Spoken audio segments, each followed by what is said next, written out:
Thank you, Chairman sir, and the delegates.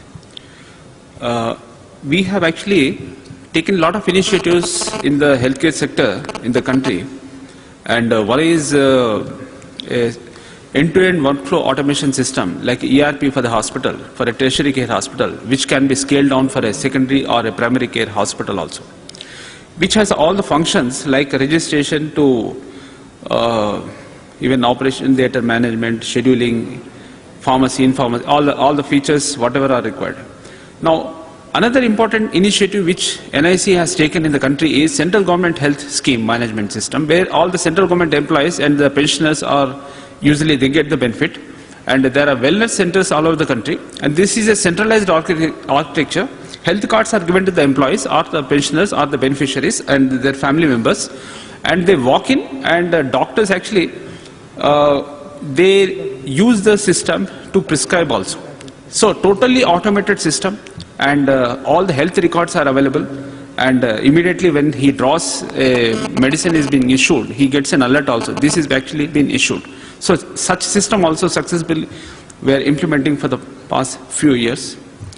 And another important initiative is mother and child tracking system, in which we are registering all the mothers, pregnant women, even so information about all the new births, even from private sector also information is flowing to this national level database.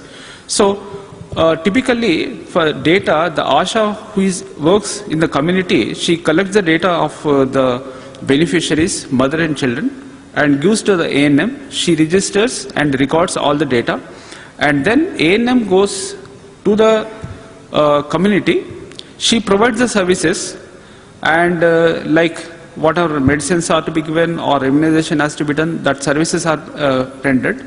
After that, she will the data gets updated at the primary health center, because facilities are there at the primary health center, and from there to a centralized repository information flows, and from the central database, a national level database, nearly we have right now around 60 lakh population, all the mothers and children data of Andhra Pradesh or the country is available here, and the monitoring and control, the MIS reports goes to all the stakeholders at the state level as well as the national level. Under NRHM this has been built. So we have a database of all the children and also all the mothers, and typically they are using for monitoring. At the field level, if you see the new registration, let us say a pregnant woman is there, her details will be registered in the register at the sub-center, and then that will go on the monthly basis they are updating. In case if the system is there, if e-readiness is there, if they have facility, they can update instantaneously also.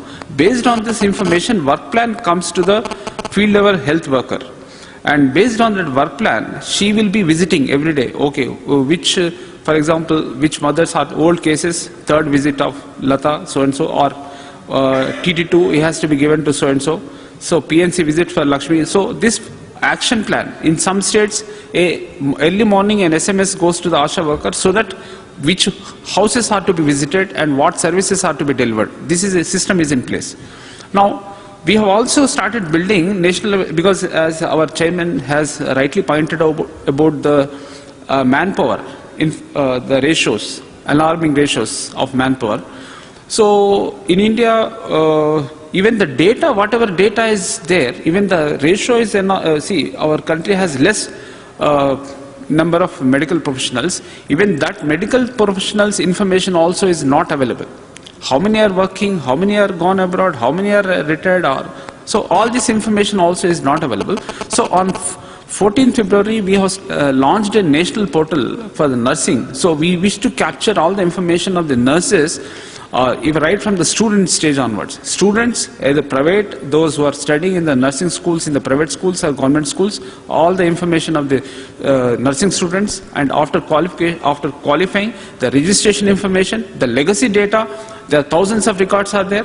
Around 1 lakh records is actually the target. So the legacy data also we are capturing, and we are building a database of the nursing human resources in the country.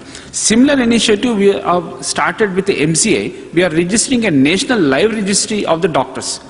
so that after registration, the updation of the qualification, and also if they are going abroad or if there are any such activities, and also their posting details. So these two, nursing has already started, and the MCA is going to come in a couple of months' time.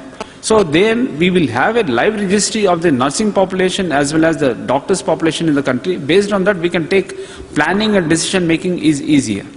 Now, another important thing is PPP model, collaboration, etc. Now, collaboration is possible. See, I am looking from a different point of view. There are actually health services. No, see, under RTI, if it is a government under RTI, within 48 hours we have to provide information to the information seekers, and private sector, they are also coming under the Consumer Protection Act. And now, so whatever we do, it should be transparent, and we should be able to document, and we should be able to share.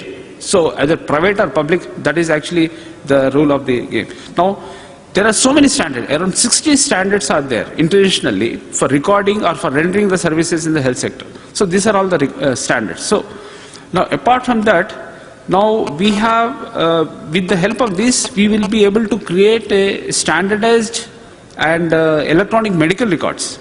And now another important thing is this, we have different technologies, service-oriented architecture, web services, cloud.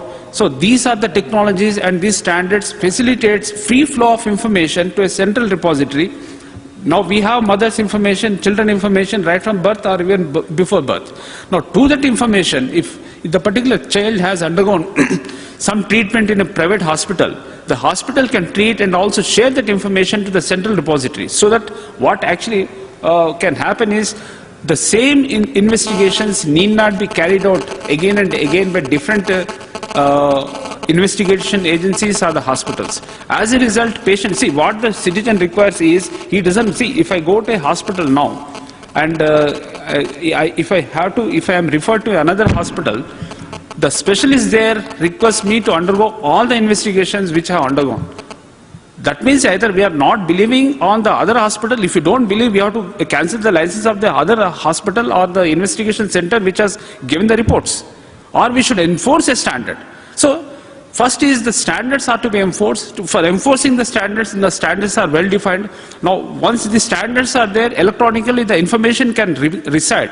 Now we have, from the government side, from NIC side, or what I can say is, enough digital resources are available to store the health records of entire population. To start right from birth to the death, we can keep on adding all that information, and that information can be shared and in a secure manner with all the service providers, either in the public domain or in the private domain.